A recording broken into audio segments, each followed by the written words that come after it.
শুভ রটন্তী অমাবস্যা।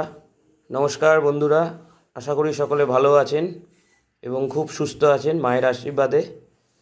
আজ মা কমলেশ্বরীর রটন্তী পুজোর বেশ। জয় মা কমলেশ্বরী।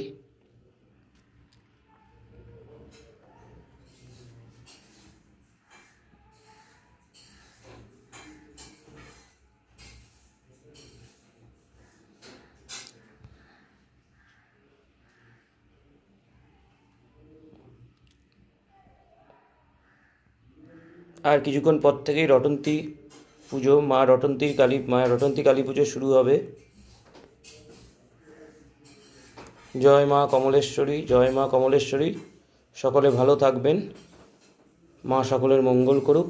জয় মা, জয় মা কমলেশ্বরী, জয় মা, জয় মা বগলামুখী, জয় মা ছিন্নমস্তা, জয় মা।